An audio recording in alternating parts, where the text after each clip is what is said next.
Sea alabado Jesucristo y María su Santísima Madre, bienvenidos a Conservando la Fe. El día de hoy tengo una invitada muy especial, alguien a quien yo quería tener en mi canal desde hace ya más de un año, la doctora Chinda Brandolino, para que nos hable de un tema que es muy importante conocer. Gracias a Dios, en otros canales también de YouTube, canales católicos, se ha estado hablando de este tema de algo está pasando y algo malo está pasando a nivel mundial. Se está tratando de imponer un orden que es adverso al reino de Cristo. Hay un movimiento geopolítico global que es en el fondo un ataque al reino de Jesucristo. Pero he invitado a la doctora Chinda Brandolino, que se ha preparado mucho en este tema para que nos ayude a comprender lo que está pasando en el mundo. Este canal se llama Conservando la Fe y para conservar la fe necesitamos saber cuáles son los obstáculos que estamos enfrentando, cuáles son los peligros que tenemos que librar para mantenernos católicos, fieles a Cristo hasta el final. Estamos viviendo en una época de la historia, de la Iglesia y de la humanidad única, que hay que entender a la luz de la palabra de Dios. Entonces de eso vamos a tratar. Les pido que se queden con nosotros porque el tema está interesantísimo. Antes de recibir a la doctora, les quiero pedir, por favor, que me apoyen dándole clic al botón que dice suscribirme a su canal. Suscríbanse, es gratuito, no les cuesta a ustedes. Y yo no monetizo en YouTube. Yo no gano nada si ustedes se suscriben. Pero la suscripción es importante porque al darle clic a ese botón, ustedes hacen que YouTube promueva los contenidos de este canal. Cuando ustedes le dan un like al video y le dan un clic al botón que tiene el dedo pulgar hacia arriba, ustedes hacen que los algoritmos de YouTube promuevan el contenido de este video.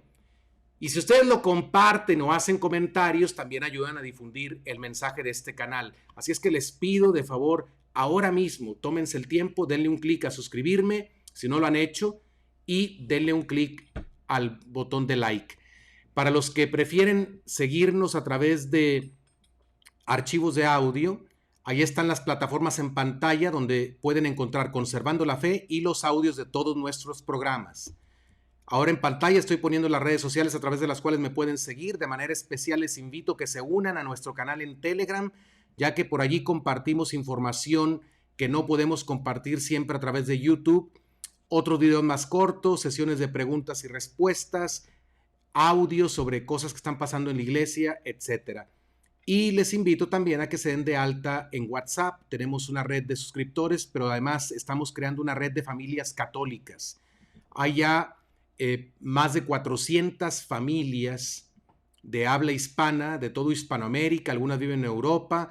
Estamos haciendo una red de amigos para ayudarnos a mantener la fe en nuestras familias, para ofrecer a través de esa red formación, buenos consejos a los papás para que mantengan su matrimonio como Cristo quiere y para que formen a sus hijos, para que puedan enfrentar los peligros de este tiempo y ser fieles a Cristo hasta el final. Así es que ahí están esos datos. Gracias por su confianza. Bien, pues tenemos ya ahora aquí en pantalla a la doctora Chinda Brandolino, nuestra invitada de hoy. Doctor, es un honor tenerla aquí en el canal. De verdad le agradezco que nos conceda a mí y a la audiencia este tiempo. ¿Cómo se encuentra? No, al contrario, yo le agradezco a usted, padre, querido padre Juan, esta confianza, ¿no? Esta responsabilidad que me encarga, no, mi amor, prender más bien las luces, prender allá también, si no queda todo muy oscuro. Así que yo le agradezco, es un tema que he estudiado mucho, por cierto, y también lo he expuesto en México, es un país que todos los argentinos queremos mucho, y he visitado muchas veces, y fíjese que hay dentro de nuestra visión cristiana y escatológica, algunas cosas que me han llamado la atención. Cuando fui a Puebla, que voy varias veces porque me encanta, vi la Virgencita pequeña, la imagen de la Virgen que acompañaba a Cortés, que es una Virgen con traje rojo, que es la Virgen de la Conquista. Y usted sabe que en nuestro país, al otro extremo de Hispanoamérica, el país más austral del mundo, en la iglesia del Pilar está la pequeña Virgen vestida de rojo, la única advocación vestida de rojo en Argentina, que es la Virgen de la Reconquista. Mm. ¿No? Es tan sugerente esa imagen, un santo que hubo en Argentina, el general Santiago de Liniers, que fue hijo de mártires de la Vendée en Francia, vivió en Argentina, y cuando los ingleses invaden nuestro país, hubo dos invasiones, 1806-1807, Santiago de Liniers toma el mando, digamos, de esas tropas que eran milicias, había pocos soldados regulares, eh, inclusive todas las personas de raza negra querían pelear porque lo más hermoso que le podía pasar a un individuo de raza negra es que lo comprara un español, porque nuestro territorio inmediatamente lo bautizaba y lo liberaba, y era un servidor, y se llamó el Regimiento de los Blandengues, ¿no es cierto? Ellos también hicieron esta defensa, y Santiago de Liniers, como le digo, con su arrojo y esa herencia extraordinaria de los mártires de la Vendée, reúne a esas pocas milicias y dice estas palabras: Padre, estamos rodeados, no los dejemos escapar. Y así fue, estábamos rodeados, pero la gente desde las ventanas les tiraba aceites de agua, ollas de agua hirviendo a los soldados ingleses. Fue todo el pueblo el que se levantó en armas, con piedras, con lo que fuera, y tuvieron que huir los ingleses, pero Santiago de Liniers le sacó la bandera, esa bandera que se la prometió a la Virgen Santísima, y la puso a los pies de la Virgen de la Reconquista, Nuestra Señora de Reconquista, y está hasta hoy allí, para vergüenza del pueblo inglés, ¿no es cierto? Que ni menciona en sus análisis históricos la pérdida de esa bandera. No, no Así lo va. que, trasladado a esta época, pareciera, digo yo, a lo mejor es un deseo del alma de Argentina, que la conquista para nuestra madre empezó en México y la reconquista tiene que empezar en Argentina, de México a Argentina y de Argentina a Pues México. Dios la oiga, Dios la oiga. Necesitamos esa reconquista y yo creo que sí, algo está pasando muy bueno en su país. Aquí en México son muy queridos usted y otros paisanos suyos, argentinos, que están dando muy buena batalla cultural. Están peleando por la fe católica también, por la cultura Así. cristiana y los apreciamos mucho aquí en México. Hemos aprendido mucho de ustedes y bendito sea Dios que nos permite tener el mismo idioma, la misma fe que nos une, ¿verdad? Y por eso le Y invitaba. ahora más que nunca, Padre, porque Sí, en épocas de persecución la unión de los verdaderos cristianos es mucho más grande y más enriquecida por la gracia. Así que estamos en ese término, y para los oyentes también recordar, cuando usted decía, lo escuché atentamente en la presentación, que nos toca vivir este tiempo y que difícil. Realmente, como dice Aristóteles, los tiempos se aceleran al final, es un principio de la física universal, y realmente este aceleramiento tremendo del tiempo y de las cosas que vivimos nos habla de que estamos llegando al final de un tiempo, o de los tiempos, no lo sabemos, pero sí, la riqueza de la escritura, sobre todo escatológica, nos permite vislumbrar qué es lo que estamos viviendo y qué tenemos que esperar, ¿no es cierto? A veces, me admira con pena que tantos intelectuales católicos, inclusive colegas suyos, sacerdotes, esquiven la lectura y la explicación de las escrituras escatológicas, porque el Señor hace 2000 años las dejó escritas para que nosotros, cuando llegase este tiempo, las supiéramos de memoria y pudiéramos leer los signos de los tiempos, ¿no es cierto? Pero bueno, estamos viviendo justamente una etapa donde todo es al revés, y esta charla que usted me pide, me parece que hay que empezarla desde allí, eh, que diría que se ajusta perfectamente a la lectura de los capítulos 12 y 13 del Apocalipsis de San Juan, y un poco, no un poco, sino totalmente al capítulo 24 del Evangelio de San Mateo, donde es el Señor el que anuncia este tiempo, ¿no es cierto? En ese lenguaje tan maravilloso que ya de toda la escritura, ¿no? El hablar proféticamente de este tiempo y del que va a venir, como los profetas hacían en su tiempo, del tiempo inmediato de su cautiverio en Babilonia y lo que iba a pasar en el tiempo mesiánico cuando viniera Cristo, y como hizo el Señor, que habló de su presencia mesiánica en ese momento y de lo que iba a pasar en su segunda venida. Y de eso se trata ese capítulo de San Mateo justamente, donde dice, los que estéis en el terrado huyan a las montañas, hay de las que estén encintas, las que estén criando en ese tiempo, que no quedará piedra sobre piedra, ¿no?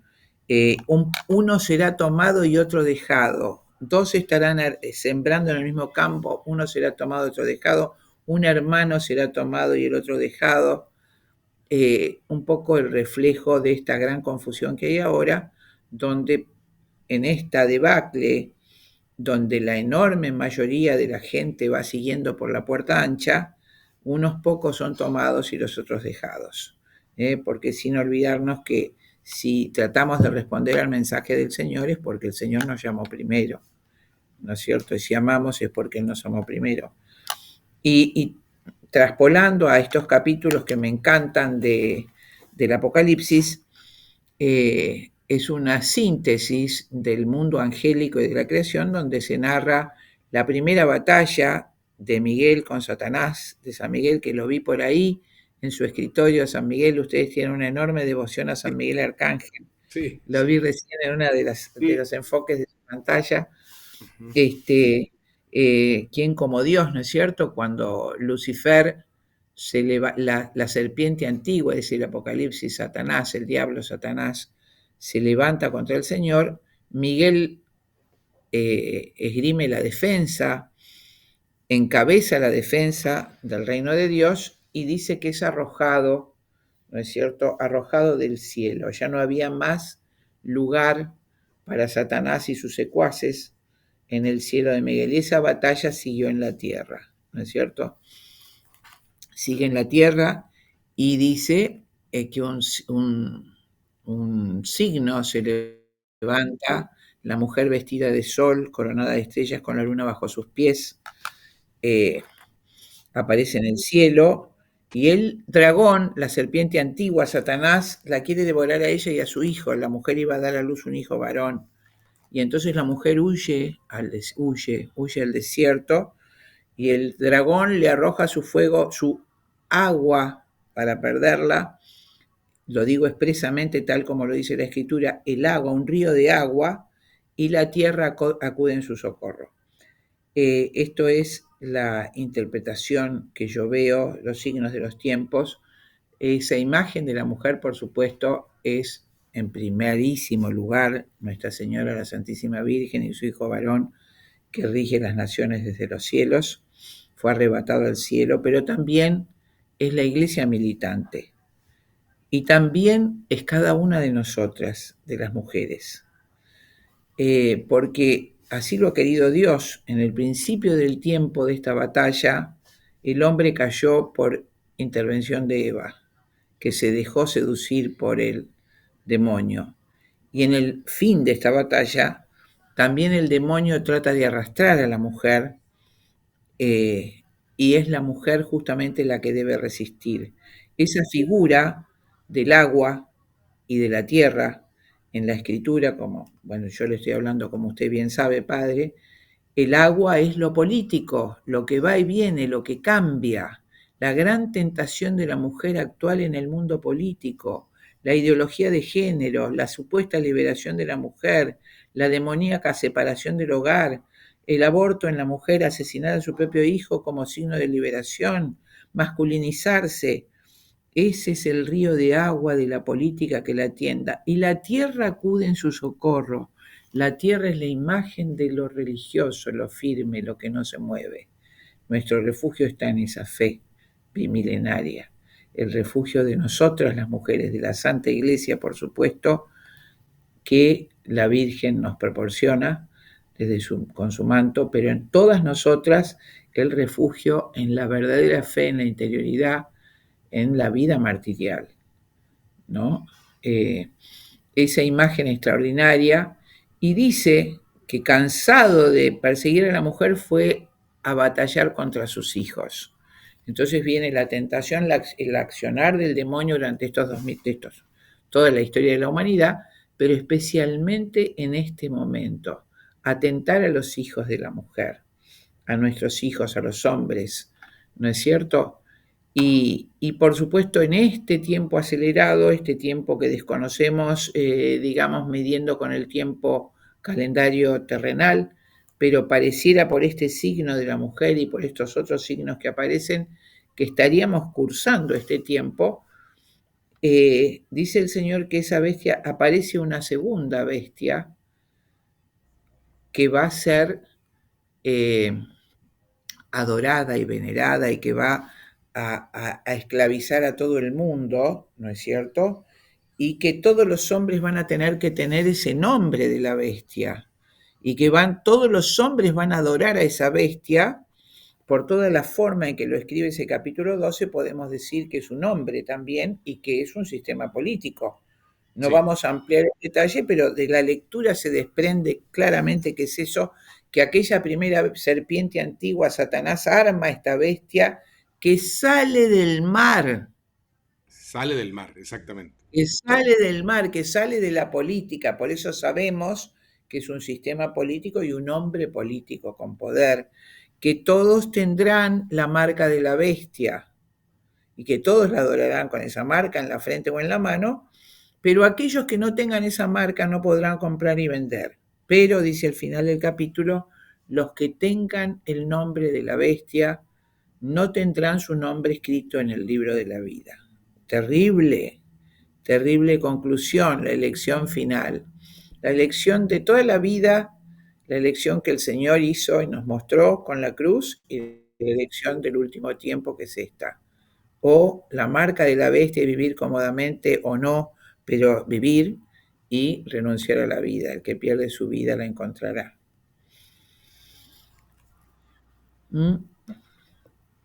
Y viene la parte terrible, que es que aparece otra bestia, sale de la tierra, que sale de lo religioso, sale de nosotros mismos, de la tierra, de lo más profundo de la estructura de nuestra fe, de la institución santa que fundó nuestro Señor. Esa tierra a la que se refiere la Escritura es la fe. Nuestra fe, no cualquier fe. No La cualquier. fe verdadera y única. La única religión. De esa entraña sale la bestia de la tierra para que los hombres adoren a la bestia del mar, a la bestia política. Quien tenga oídos para oír, que oiga, y quien tenga ojos para ver, que vea. Eso se ha producido, Padre. El que no lo quiere ver es porque está ciego.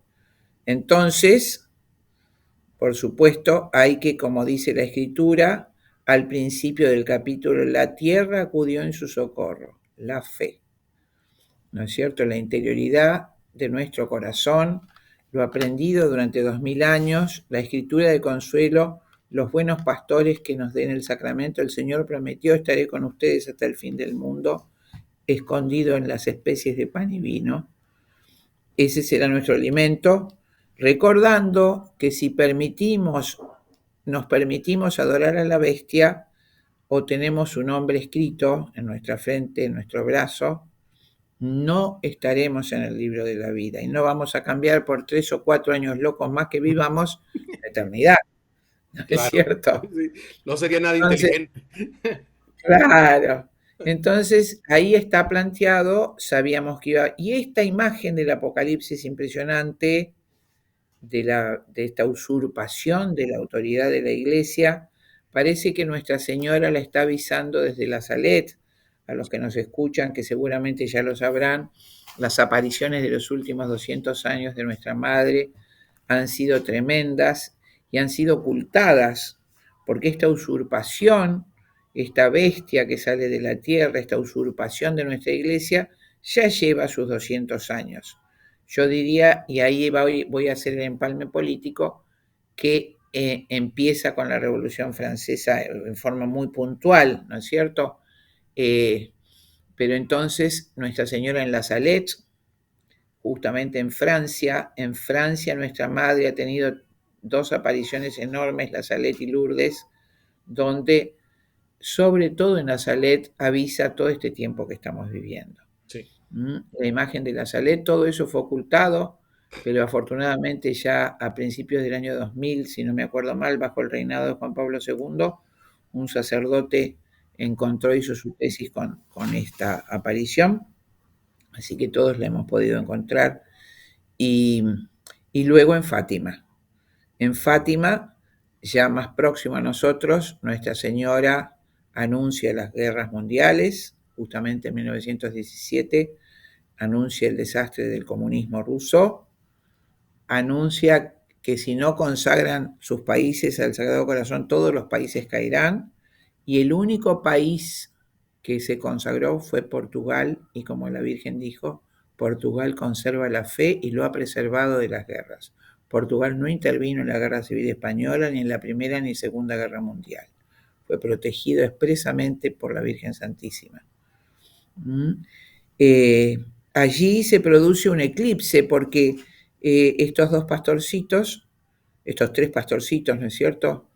Impresionante, la nena, Jacinta, cuando la Virgen les muestra el infierno, es tan grande el golpe que los tres chiquitos tienen, que Jacinta dice, pobres pecadores, ella no puede ser que vivan ese horror que es el infierno, le supera toda su capacidad y su mente purísima de niño sano, y entonces te dice la Virgen, quiero salvar a los pecadores, ¿y darías tu vida? Sí. Y entonces mirá que te podés quedar así, también vas a rezar y también vas a ir al cielo, pero si querés salvar más pecadores, vas a tener que sufrir mucho, te van a separar de su casa, vas a estar solita. Sí, madre, le dice, quiero hacerlo, quiero salvar a los pobres pecadores. Que ella solita, cuando los llevan presos, se arrodilla y les pide al preso que le descuelgue el crucifijo, ¿no es cierto? Y reza el rosario en la cárcel. Y cuando se enferma, efectivamente, la llevan a otro lado, su familia era muy pobre, y en ese hospital la cuidaba una monjita y le dice, hermana, tiene que rezar todo el día y noche, porque a partir de ahora la mayoría de la gente se va a ir al infierno, muy pocos al purgatorio y muchos menos al cielo. Me impactó terriblemente esa advertencia de la nena, ¿no? De ese corazoncito, es de los niños que el Señor avisó, dejad que esos niños vengan a mí. Y queda la pobre Lucía. La pobre Lucía queda en tierra con su secreto. La Virgen la manda en 1960 a avisar al Papa de ese momento. Y acá viene lo escabroso. ¿Quiere que siga o quiere que deje las cosas ahí, padre? Como usted me dice, me diga. Vaya, usted diga. Bueno, entonces este ha sido el tercer secreto, que es es decir, lo que todos sabemos es que dice que si no consagra públicamente el Papa su Sagrado Corazón a la Iglesia y al mundo, Rusia seguirá desparramando sus errores por el mundo, es decir, el comunismo se expandirá.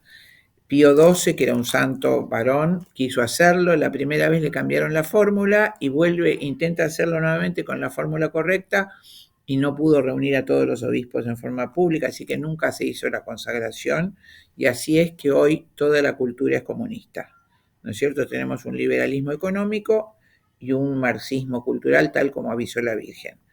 Pero lo más tremendo es que es la última parte de ese mensaje de Fátima, que mal llamamos el tercer secreto, sino que es parte del mismo secreto, que lo avisa el padre Gobi en su libro, Los mensajes de la Virgen. El padre Gobi hace el movimiento sacerdotal mariano, pero también lo avisa el que fue secretario del cardenal Bea, que fue testigo presencial, el escritor Malachi Martin, que murió en el 99, padre jesuita, perseguido terriblemente, tuvo que vivir huyendo, y el Papa Juan Pablo II le dio no sé cómo se dice, una prebenda, una indulgencia, según la cual él podía celebrar los sacramentos en cualquier lugar del mundo sin permiso del obispo metropolitano, justamente para que no lo maten, porque él escribe en novela y con otros nombres todo lo que va a ser la infiltración de la Iglesia a partir de los años 60. Él, como dije, fue jovencito, ya sacerdote, el secretario de un padre conciliar del cardenal Bea, y estaba junto a Juan XXIII cuando la pequeña Lucía, ya más grande, se acerca con una carta, con una hoja de cuaderno de 21 renglones. Juan 23 la lee, parece que se desvanece, lo levantan, guardan el sobre y les hace jurar que no iban a revelar el secreto a los testigos y la manda prácticamente a encarcelar a la pobre Lucía, la manda a un convento con prohibición de hablar con nadie, o sea, la condena al silencio, una cosa brutal, hasta que años después, cuando Juan Pablo II, o sea, para los oyentes, recordarles que Juan XXIII termina su reinado, creo que en el 63 o 67, no me acuerdo, 66, cuando muere Juan XXIII asume Pablo VI, Pablo VI de un papado tremendo, termina su reinado en el 78, que asume a mediados del 78 Juan Pablo I, que está un mes en el reinado, que muere, y asume entonces Juan Pablo II de un largo reinado hasta el 2005, si no recuerdo mal, que muere y asume su santidad Benedicto XVI. Pobrecito que ha tenido un fin martirial también, ¿no? En ese momento Juan XXIII estaba sobre el cual pesan muchas dudas de masonería, muchas dudas, desconozco, no profundicé en el tema, pero sí he leído muchos libros que hablan, pero hay otros que sin acusarlo de eso, como por ejemplo El Rin termina en el Tíber, el otro libro hermoso que se llama Iota Unum, como termina el Apocalipsis, cuidado al que cambia una sola J, y el otro libro, El Concilio del Papa Juan. Lo cierto es que muy alegremente, como dice el libro El Rin termina en el Tíber, esta imagen, a los que no se escuchan, significa que el progresismo anticristiano alemán se origina justamente en Alemania y se va desplazando para tomar todos los dicasterios y todos los estados pontificios y sobre todo el corazón de los sacerdotes en Roma. El Rin termina en el Tíber, el río romano, ¿no es cierto? Figura dolorosamente cierta, no solo en el aspecto religioso estrictamente, sino en la política. El progresismo alemán inicia ese movimiento que se va a llamar democracia cristiana, que va a corroer las bases de todo nacionalismo católico, ¿no? Interesante reflexión para tener en cuenta. Bueno, y entonces dice Malachi Martin, escribe todo lo que pasa, no puede revelar, dice él, no puedo revelar ese secreto porque Juan XXIII les hace jurar que no le iban a revelar. Pero a una dirigida de él, ya en los años 98, le dice que él no quiere traicionar a la Virgen Santísima, aunque no pueda faltar el juramento, tampoco puedo mentir. Entonces pregúnteme que yo le contestaré por sí o por no. Y así esta mujer pudo armar este secreto, que coincide totalmente con lo que cuenta el padre Gobi, que por lo visto no fue sometido al juramento, que dice que le advierte a Juan XXIII que si los padres se reunían en ese concilio, la máxima autoridad de la iglesia iba a ser usurpada por Satanás. Esa es la última parte de la revelación de Fátima que ha contado el padre Malachi Martin y el padre Gobi. Bueno, creo que se ajusta muchísimo a la realidad porque la usurpación, la cantidad de cardenales masones que ya se vislumbra bajo el reinado de Pío XII. Se acuerda que el padre Vilas fue encargado por Pío XII para revelar, para mostrar quiénes eran los masones, hace la lista y cuando se burlan lo van a echar. Un masón que fue Pecorelli publica la lista de cardenales masones, después aparece suicidado en el Tíber, pero bueno, eso se llamó la lista Pecorelli. A partir de ahí la masonería se va adueñando del Vaticano hasta hoy. Entre nosotros, en la actualidad, tuvimos un sacerdote queridísimo, amigo, el padre Claudio Sanaguja, extraordinario, estudioso y pensador, cuyo último libro se llama Poder Global y Religión Universal, que aconsejo a todos sus oyentes leer. Es una síntesis de lo que estamos hablando. Le costó la vida porque el decir todo esto fue prácticamente, se le prohibió confesar y demás, y tuvo un cáncer de páncreas y es bueno, pero en sus alocuciones y en sus discursos personales que era cómico además cuando hablaba, decía, sí, de este cardenal, este me consta que es masón y este otro me consta que es homosexual, este otro no me consta, pero bueno, fue una fuente cómicamente dicho de saber quiénes están enrolados en la masonería.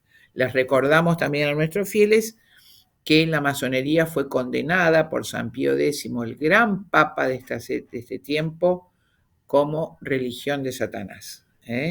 O sea, no se puede ser católico y masón, por más que ahora digan que no, no, no. Está expresamente dicho por el magisterio de la Iglesia, Roma locuta, causa finita. La masonería es la religión de Satanás.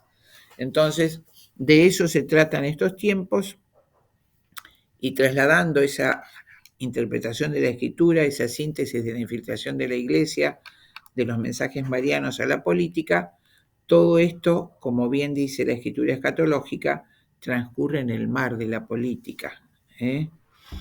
Y empieza, en esa figura del Apocalipsis, dice el Señor dolorosamente que a esa bestia que le fue dado poder sobre todas las personas, le fue dado el poder de guerrear contra los santos y vencerlos. Exactamente. Y vencerlos. Es la imagen más dolorosa de la escritura escatológica que hemos comprobado dolorosamente y que empezó a ocurrir en la Revolución Francesa. Hay una serie de hechos bélicos que van ocurriendo y que van mostrando cómo desde el punto de vista material los santos han sido derrotados, es decir, los guerreros de Cristo, los cruzados de estos siglos, de este tiempo último, que empieza, digo, vuelvo a repetir, en la Revolución Francesa, donde se declara la guerra a Cristo nuestro Señor. Esta mentira que se enseña a nuestros niños de que fue la revolución de la libertad fue el inicio de la esclavitud del hombre a los instintos más bajos, a los poderes más inicuos. Es decir, el hombre de hoy, a partir de la Revolución Francesa, es un esclavo, mucho más esclavo que cualquier esclavo del Imperio Romano, ¿no es cierto? Que no tiene poder para nada, ni sobre su vida, ni sobre sus hijos, ni sobre sus instintos, ni sobre su patrimonio. Es un pobre esclavo de poderes demoníacos. Eso empieza a recordar que Voltaire, uno de los autores de la Revolución Francesa, le llamaba a nuestro Señor el infame, ¿no es cierto? Quiero, ya que hice mención a la masonería, quiero recordar que en el siglo XVII empieza ese movimiento masón, empieza un poquito antes, ahí tengo una discusión con los eruditos, porque dicen que empieza en el siglo XVII, yo creo que empieza cuando los caballeros templarios, estamos hablando del siglo XV, terminan las corporaciones, es muy largo, padre, pero es muy lindo. El orden de la edad, mal llamada Edad Media o orden medieval, fue el orden más maravilloso de la historia del hombre, donde el grupo de aristócratas, podemos decir de nobles, era el grupo militar que tenía que exponer su vida, eran los señores feudales. El grupo de los que trabajaban la tierra era intocable, al revés, se los muestran como siervos de la gleba, pero el señor podía perder su feudo, pero a esos servidores que vivían eran los verdaderos dueños del campo y nadie los podía tocar.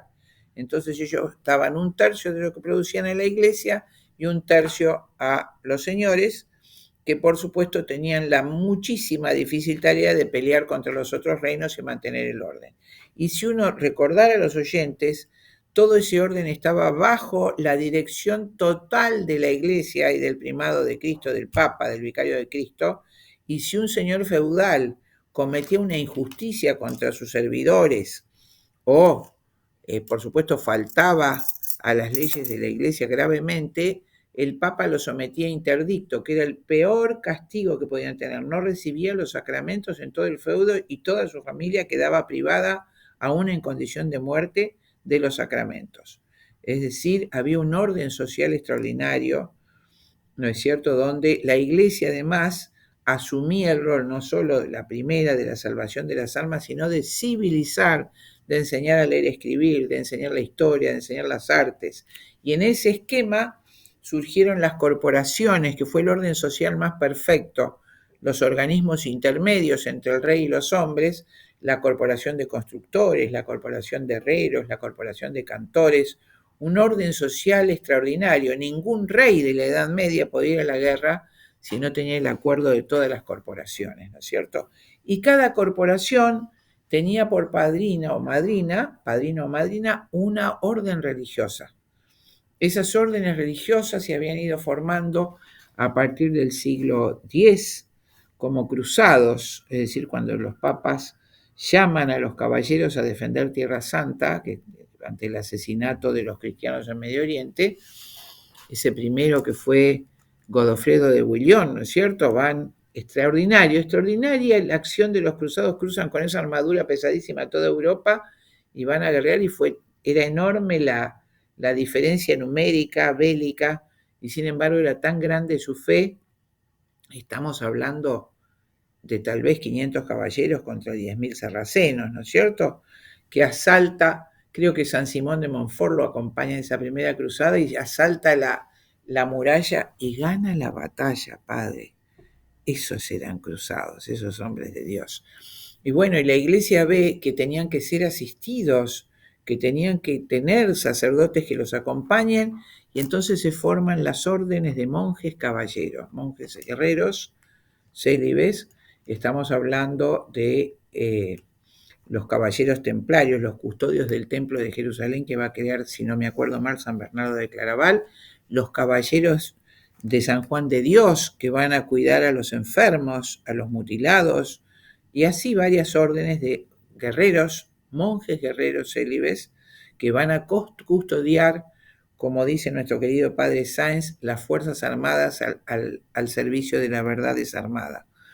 ¿No es cierto? Y en todo ese orden, la corporación de los constructores, que era la más importante de toda la Europa cristiana, tiene por padrinos a los caballeros templarios.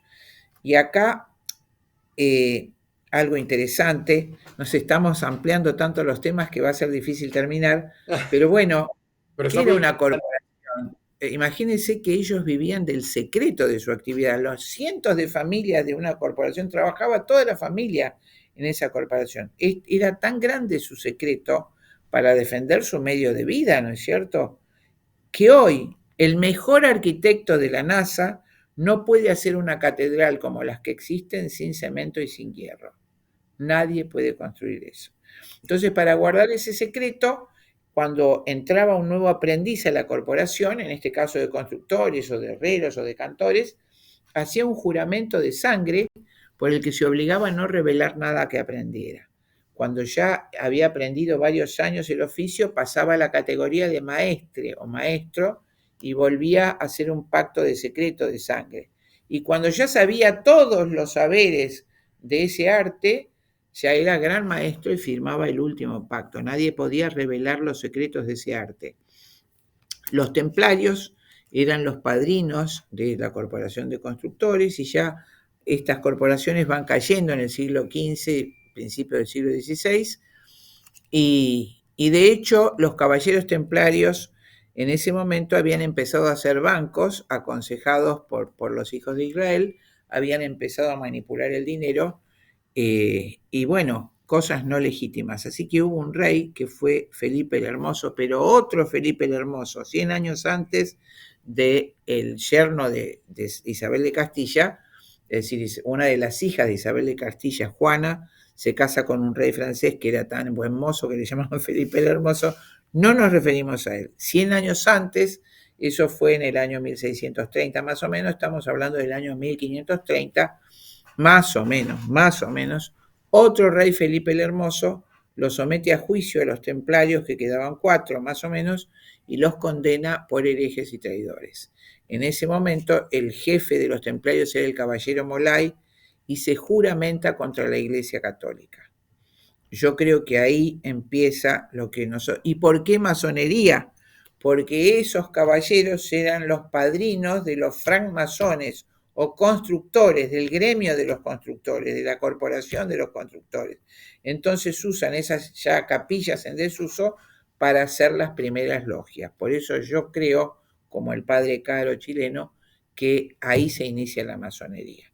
En ese momento que se produce, 100 años después, la Reforma Protestante, que es la gran herida de la Iglesia, donde Lutero deforma totalmente la enseñanza de Cristo y niega la verdad de nuestro Evangelio más importante, que nos salvamos libremente por las obras, que somos libres y que por estas obras de nuestra libertad podemos conquistar el cielo. Lutero niega eso, es enseñado por un fariseo que se llamaba Neri, y como él, dice que no nos salvamos por las obras, sino porque estamos eh, predeterminados, que estamos predestinados, predestinados a la salvación o a la condenación. Y Calvino agrega que, como dice él, unos años después de Lutero, que somos ricos y poderosos, ese es el signo de la predilección divina. Por lo tanto, los pobres, menesterosos y débiles mentales y demás, ya están condenados, no tienen alma. Y dice Calvino de sí mismo, nosotros somos la raza elegida, somos el Israel de Dios. Y ahí empieza la historia del racismo, porque en ese momento Inglaterra crea, los Cromwell, que van a crear la masonería inglesa, hacen coronar a la primera, a la reina que conocemos, Isabel I, que abdica de la fe católica y se hace calvinista. Ahí empieza la historia del racismo, ese racismo que va a prosperar y que se va a coronar con dos personas del siglo XIX que son Malthus y Darwin. Malthus, y por supuesto Malthus tenía inscripto ese calvinismo, los negros y los asiáticos y los indios y los hispanos también son no son raza elegida.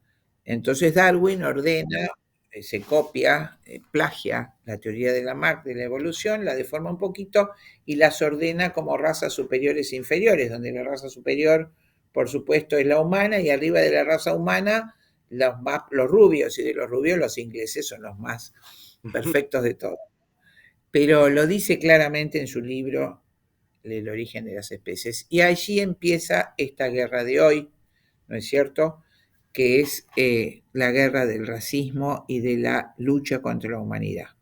Entonces, he mencionado 3 pasos. Primero, el levantamiento de Lutero, donde niega totalmente el mensaje de Cristo. No nos salvamos por las obras, por lo tanto podemos ser ricos y poderosos, y es más, en su puerta escribe, cree fuerte y peca fuerte. Hagas lo que hagas.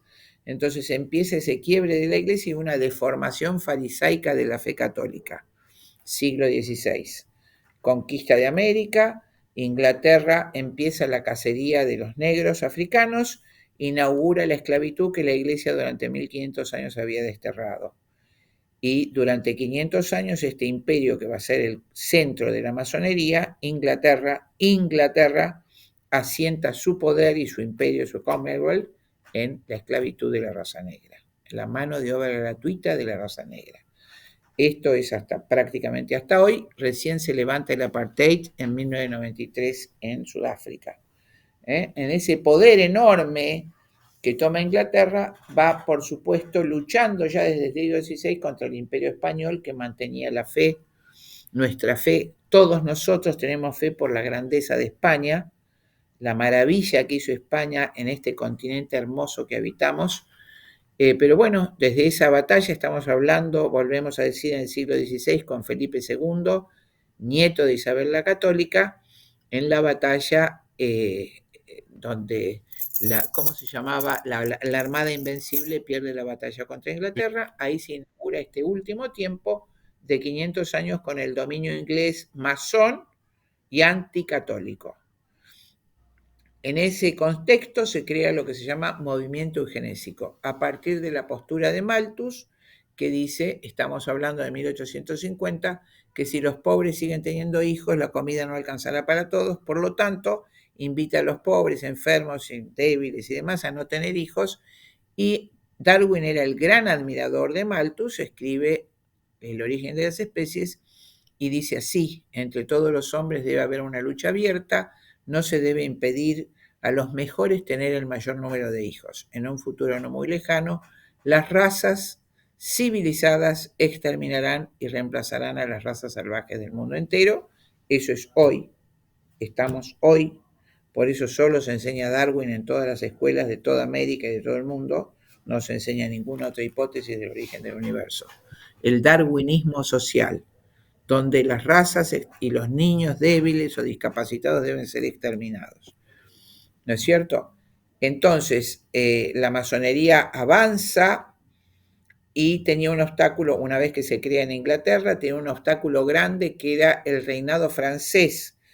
Entonces, un gran masón, que fue Bishop, en una fría noche de invierno en el bosque de Baviera, cita a todos los masones del mundo con la condición de que sean muy ricos y muy poderosos, y hace una secta masónica adoradora de Lucifer. Esto es en 1771, padre. El libro es de Koch, del pensador alemán Koch, y se llama Los Illuminati. Y allí es una secta 1771 que se denominó Illuminati, adoradores del ángel de la luz, de Lucifer, con dos finalidades exclusivas. Esa secta se hace para lograr la caída de la monarquía cristiana en Francia, y debía ser Francia. Francia es la hija mayor de la Iglesia, el único rey europeo coronado por el Papa desde Carlomagno, por eso tenían que destruir la monarquía francesa, que representa el poder de Dios en el mundo material, ¿no es cierto?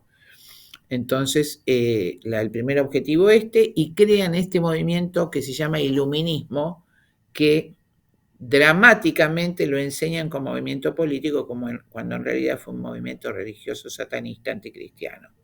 De ahí viene toda la figura de la imagen de la luz.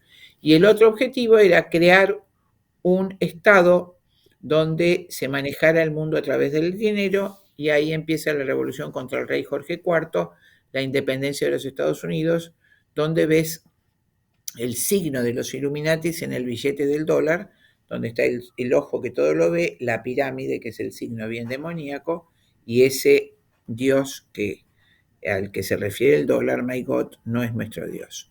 Ahí empieza este mundo político. Entonces, Revolución Francesa, abolición de la monarquía, el darwinismo social, y había que, por supuesto, eliminar también al último imperio que impedía que la masonería pudiera avanzar sobre Roma. Estamos hablando de fines del siglo XIX, y ese imperio era el imperio austrohúngaro. Cada vez la secta que va a avanzar sobre Italia es la Gran Venta y los Carbonarios. De hecho, toman el poder cuando estaba Pío IX, en el 1850 también, 1860, no me acuerdo. Pío IX tuvo que escaparse a caballo, le sacan los estados pontificios, que después van a ser restituidos a la iglesia por Mussolini, ¿no es cierto?, en el Concordato. Entonces vamos sacudiendo el polvo y diciendo la verdad de las cosas, salgamos de toda esta mentirita que nos enseñan. Entonces se produce, asesinan al archiduque de Austria, Francisco José. Con esa excusa inician la Primera Guerra, donde prácticamente demuelen el poder de las naciones católicas, las hunden en una pobreza total, y entonces surgen nuevamente los nacionalismos católicos en toda Europa.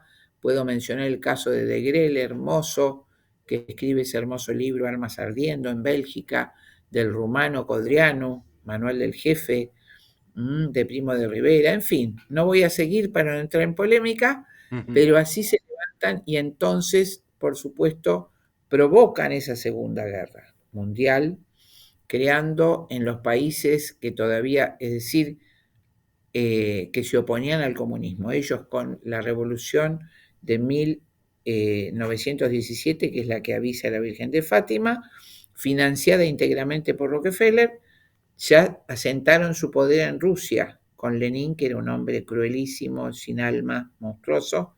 1917 se agiganta el poder comunista y se centra en Rusia, ¿no es cierto? Alemania tiene que evitar, el siguiente país era Alemania, por eso se inicia originalmente el levantamiento de Alemania, pero como había muchos grupos nacionalistas en toda Europa, se instrumenta la Segunda Guerra, y como Inglaterra sola no podía, se hace el autobombardeo de Pearl Harbor, lo hace Estados Unidos para justificar su ingreso en la Segunda Guerra, y termina, como todos sabemos, en 1945 con el absoluto dominio del eje Londres-Nueva York, que es lo que rige hoy.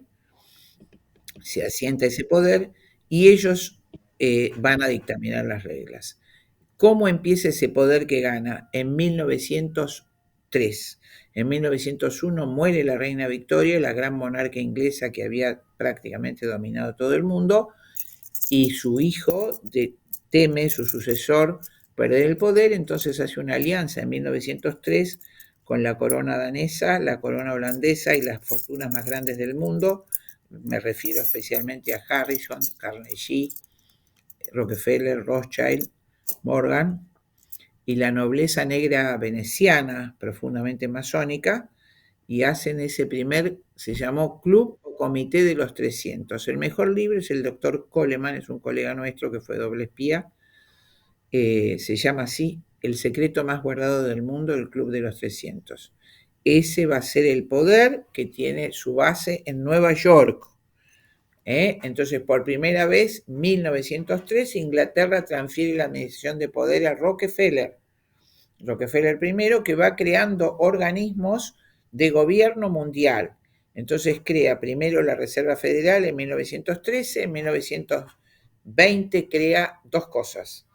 El Consejo de Relaciones Internacionales en la Avenida 68 en Nueva York, el CFR, su sigla en inglés, y el Instituto Tavistock, a 20 kilómetros de Londres más o menos, que lo cede el dueño del laboratorio Russell, Marqués de Russell, Marqués de Tavistock, integrante del Club de los 300, que se llamó Instituto Psiquiátrico Tavistock de Control Mental y Manejo de Masas. Allí se diseñan todas las políticas de dominio, allí se generan los líderes como Henry Kissinger, como Milley. Todos los líderes grandes que hubo en Europa fueron creados en el Instituto Tavistock. Y el mecanismo de dominio mental de las grandes pseudoestrellas de rock y todos los rockeros son procesados con un sistema que se llama MK Ultra, de penetración subliminal mental, y también los soldados que han tenido que hacer grupos de tareas no pueden salir de ese programa porque mueren en el momento.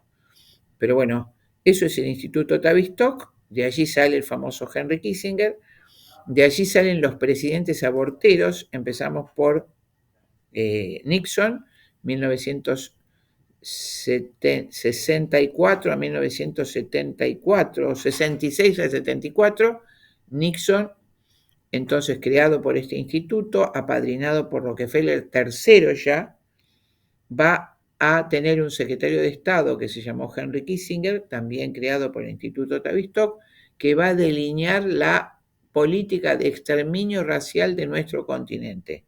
Ese señor es Henry Kissinger, quien acaba de recibir hace 2 meses a esta muchacha Meloni, la primer ministra italiana, muy de la manito. Henry Kissinger cumplió ya 100 años, lo fue a festejar a Rusia, ¿no es cierto? Cosa increíble para la gente que no conoce las intimidades. Entonces, entonces, Instituto Tavistock, CFR, crea también, inaugura esa política en 1950, Rockefeller III compra Hollywood como agente de propaganda, como ahora compró Netflix, ¿no es cierto? Entonces hacen el sistema de propaganda que crea Maquiavelo, ¿no? Llegar con las mentiras a todo el pueblo para que todo el pueblo lo crea, y crea varios institutos de ya control racial, de exterminio racial. El Rockefeller primero, en 1916, crea la Liga Eugenésica de Control de Natalidad, con esterilización obligatoria. 27 estados de Estados Unidos tienen eugenesia, esterilizar a cientos de miles de familias pobres antes de la Segunda Guerra.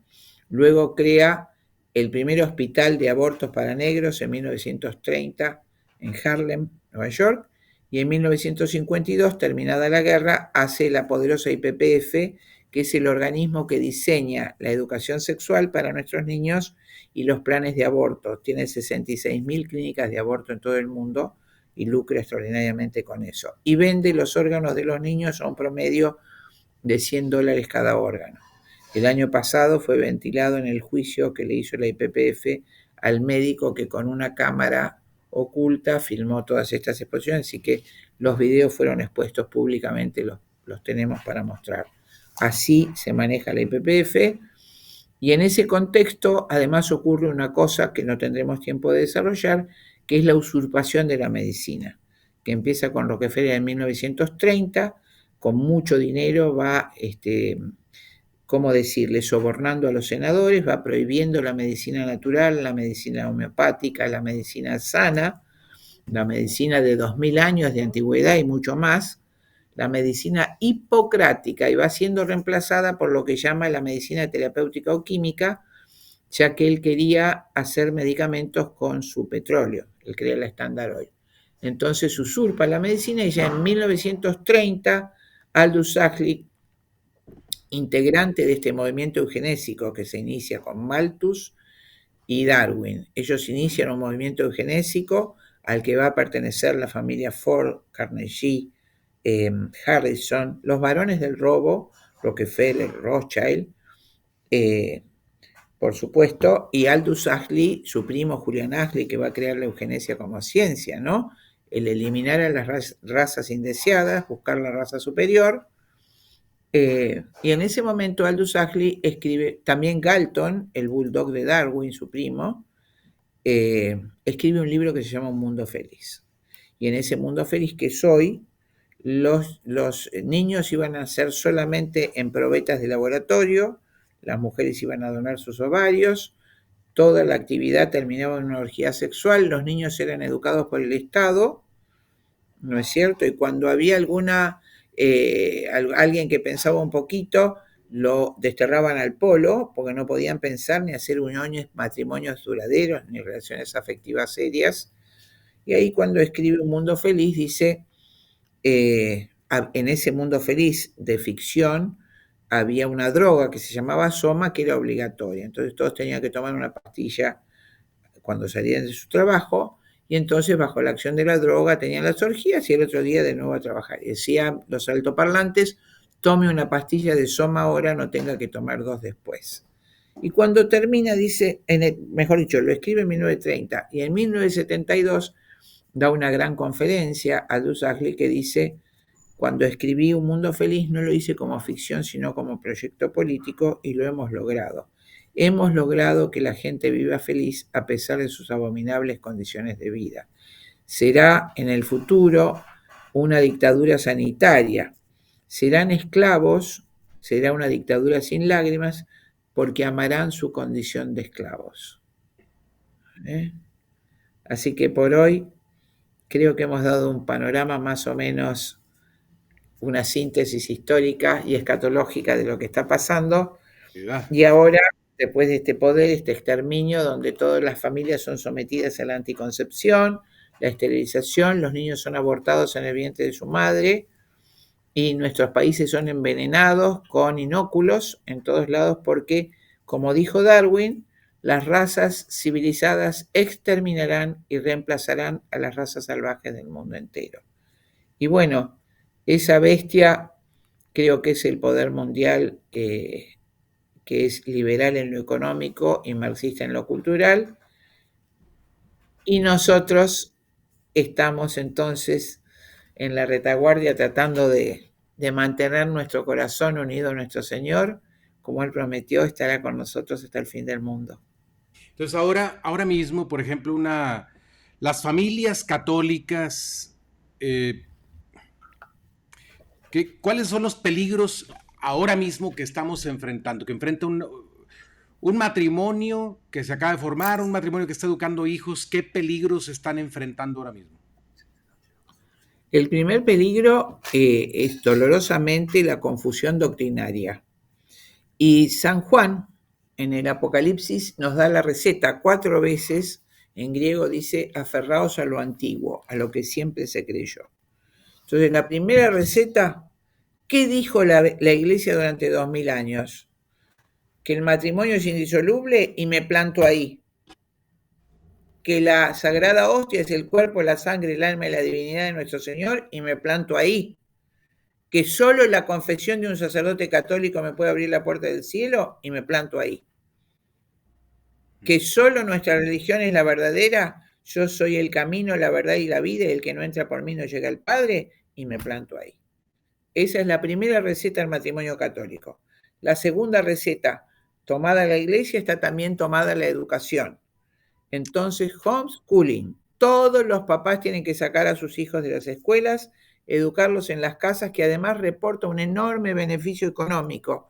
Hay un engaño en el trabajo de la mujer afuera de casa, que quiero decirles que hay un organismo de Naciones Unidas. Recuerden, olvidé decir este tópico, cuando termina la Segunda Guerra se crean las Naciones Unidas como un organismo de control y la Organización Mundial de la Salud es solamente el Ministerio de Sanidad de ese organismo de control para imponer la dictadura sanitaria a la que se refirió Aldous Huxley, ¿no es cierto? Ahora todos los 193 países de la ONU firmaron la renuncia a la soberanía sanitaria para depositarla en la ONU. Entonces, la ONU tiene un organismo que se llama PASEF para el empleo femenino que está en Sicilia para lograr que todas las mujeres de Hispanoamérica salgan de su casa y trabajen afuera, que no quede ni una cuidando el hogar. Entonces nosotros tenemos que hacer lo contrario. Mamás, volver a su casa, cuidar a sus hijos y trabajar, por supuesto, si hay que trabajar, nos tenemos que combinar con nuestros maridos para organizar los horarios. Pero muchas veces con la escuela en la casa el ahorro es tan extraordinario que generalmente no hace falta el trabajo de la mujer. Entonces, cuidado, hay muchas hermosas en México también, no solo en Argentina, en México tienen escuelas homeschooling maravillosas, averigüen por internet, bajen los programas, eduquen a sus hijos que tienen un infinito beneficio porque los chicos van criándose sólidos con la cercanía de su mamá, de su papá, van afirmando su personalidad, se van haciendo robles. Mire, usted lo ve en los cachorros, mal hecha la comparación, pero por razones comerciales a los cachorros de los perros de raza los destetan a los 45 días. Y ese cachorro no es confiable cuando sea un perro grande, un ovejero alemán o un Rottweiler, porque desconoce muchas veces a los dueños y se producen los accidentes terribles. En cambio, cuando el perro queda con su mamá los primeros 5 meses, ese perro, por supuesto, nunca usted va a tener un problema de sociabilidad. Va a reconocer siempre a sus dueños, aunque esté ciego y viejito, porque eso lo aprendió de su madre antes del destete. Esto es lo mismo en los seres humanos. Cuando el hijo crece con su mamá y su papá cercanos, va desarrollando una personalidad sana, fuerte, que vendrán los vientos y los temporales, pero no podrán demoler. Es la casa fundada sobre la roca, padre. Excelente. Entonces esos consejos son muy buenos para cuidar el alma de los niños, de la familia, o sea, la doctrina católica de siempre, educar a los hijos en casa. Déjeme hacer un comercial. Aquí hay una academia que se llama Dominicanes, de la que me invitó el padre Gregorio Ansaldi, un argentino, que él la fundó y yo Hermosa. soy el coordinador en México. El padre me ha invitado a ser el coordinador en México de Dominicanes, así que si alguien está interesado en saber de Dominicanes para educar en casa, puede contactarnos. Pero sí, es muy Ojalá que lo importante. hagan los papás que nos escuchen, porque con estos dos sacerdotes es una hermosura que puedan criar a sus hijos y llevar sus hogares adelante. Que también, padre, es necesaria siempre la presencia del sacerdote para guiar al matrimonio, ¿no? Yo siempre aconsejo que haya un director espiritual común, porque el demonio está, no, millones de demonios, el Padre Pío hace muchos años, con quien tengo una gran vinculación familiar, dijo que por la aceptación de la humanidad al aborto, es decir, socialmente la sociedad ha aceptado el aborto, miles de demonios horribles van a ser soltados, estaban encadenados y serán soltados. Y ese ámbito, esa presencia demoníaca continua acecha principalmente a los niños y a los matrimonios, que son el asiento de la Santísima Trinidad, ¿no es cierto? Sí, sí. Entonces, hace falta el director espiritual que haga a veces, no digo de árbitro, pero sí de interlocutor cuando vienen los periodos críticos del matrimonio y que como siempre salen adelante después de eso. ¿eh? Sí, ¿sabe qué me recordó también de las apariciones de la Virgen del Buen Suceso en Ecuador? Yo hice un programa sobre eso, pero me llamó mucho la atención la expresión, una expresión de esas profecías decía que el demonio se deleitará con el manjar de los corazones de los niños. Así es, Es padre. innegable que eso ya está pasando, o sea, lo están corrompiendo en la escuela, Sí, en la, sí, y luego a veces en la escuela católica también lo están ideologizando, le están quitando la fe, a veces en el catecismo parroquial, no estoy diciendo en todos los sí. ámbitos, pero eso está No, pero pasando. en casi todos, padre, en casi Es todos. difícil Les quitan encontrar la un fe. ámbito donde te enseñen la fe católica de siempre. Ahora, doctora, antes de terminar, porque el tiempo se nos está acabando, para cuidar el cuerpo, ¿qué hay que hacer? ¿Qué consejos nos puede dar? Porque nos quieren matar o nos quieren Por supuesto. exterminar, ¿no? Primero, ningún inóculo.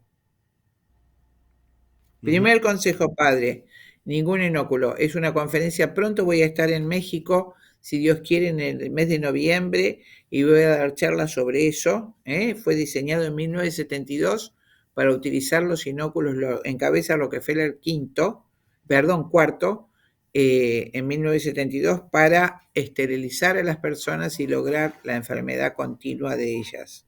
1972 se llaman a sí mismos el Club del Bien. Así que ningún inóculo, primer consejo, ninguno. Cuando digo ninguno, es ninguno. Ninguno, ok. Ninguno. ¿Eh? Y los chicos que no tienen inóculo son mucho más fuertes y más sanos. ¿Eh? Leer los libros de medicina natural, sobre todo aconsejo los de Santa Hildegarda, que están traducidos al español, para que puedan tener recursos en todos los países. En el continente hispanoamericano, Diego de Rojas, un adelantado español, tradujo el Códice de Plantas Naturales de nuestro continente, de plantas medicinales, ¿eh? Y hay muchos otros. Entonces, volver a la medicina natural y bueno, y buscar los médicos católicos que además respeten la verdadera medicina. Y esa verdadera medicina excluye toda forma de aborto, toda forma de anticoncepción, todo trasplante de órganos, padre. Cuidado con eso. Todo eso, que muy acertadamente Juan Pablo II llamó la anticultura de la muerte. Bueno, mis charlas se van a encabezar la cultura de la vida frente a eso. Así que, Y respecto de la comida, este, ¿tiene algún consejo respecto de la alimentación? por supuesto, la alimentación no tiene que ser procesada, no tiene que haber gaseosas, agua, verdura, fruta y por supuesto carne. Traten de no, el pollo de que no coma alimento balanceado, que tiene estrógenos. Tienen que lograr tener ustedes sus pollos criados a maíz y a los desechos biológicos, las cáscaras de papa, las cáscaras de verduras, cuando las mamás procesan la verdura, todo ese resto se le da de comer. Tienen que tener una gallinita, un par de gallinas que ponedoras, huevos, en lo posible de a poquito hacer sus huertas, en lo posible, o como experiencia comunitaria tener una huerta que no use agrotóxicos, ¿no es cierto? Comida elaborada, mucha verdura, mucha fruta, tratar de volver a las huertas naturales. Es un proceso de a poco, padre, y carne de vaca nosotros tenemos acá, pero tratar de que no sea feedlot, sino carne criada a pasto. Buscar esas cosas naturales y ser austeros. ¿Eh? Lo demás lo va a poner nuestro Señor. Exactamente. Ah, doctora, pues ha sido interesantísimo este programa, le agradezco muchísimo. De verdad que quisiéramos oírla por más tiempo, pero más o menos esta es la duración de los programas. Cuando venga a México me avisa, por favor, porque me encantaría pues ayudar a que se sepa dónde va a estar, ya que ¿Cómo tenga no? las ciudades definidas de dónde va a estar visitando. Dígame por favor y a través de este canal con mucho gusto hacemos la promoción. Pero le agradezco ¿Cómo no? bastante su tiempo. Fantástico, Padre, que sea lo que Dios quiera. Hace mucho, cuando tenía 15 años, y con esto nos despedimos, escribí una poesía que en la cual no me acuerdo cómo era esa poesía, y perdí el cuadernito, pero al final decía, era una oración que decía, Señor, que te prometo, bajo mis dos pies quedará tu huella. Ojalá siempre sea así. Sí, que Dios ¿Mm? quiera. Pues muchas gracias, Dios. doctora. Muchas gracias, de verdad, que Dios la bendiga. Seguimos en comunicación. También voy a voy a poner en la descripción del video la información que usted quiera mandar, doctora, de dónde pueden seguirla, si tiene redes o algo, me dice, para ponerlas en... Bueno, después se las va a pasar entonces Marcelo, mis redes, pero sobre todo estoy tratando de poner mucho material en mi página web, Ah, Brandolino Chinda, Brandolino Chinda, la voy a poner en la buscar mi descripción del video. Abajo, eso, ahí va a aparecer. eso es, Ujú, muy bien. excelente. Y bueno, se me ha ido mi secretario justo recién, no me acuerdo, por supuesto, tengo mi canal de Telegram, Chinda Brandolino, Patria y Familia, mi canal de Telegram y el canal de Telegram también Médicos por la Verdad Argentina. Y, y bueno, no me acuerdo mi nombre en Twitter, No se pero preocupe, pero eso luego me lo pasa y yo lo pongo en el video, no se preocupe. eso es, padre. Muchas Hasta la gracias. próxima. Gracias. Que Dios los bendiga, Espero conserven su fe y que viva Cristo Rey. Viva Cristo Rey y nuestra Madre de Guadalupe. Y que viva. Gracias, Padre. Yes.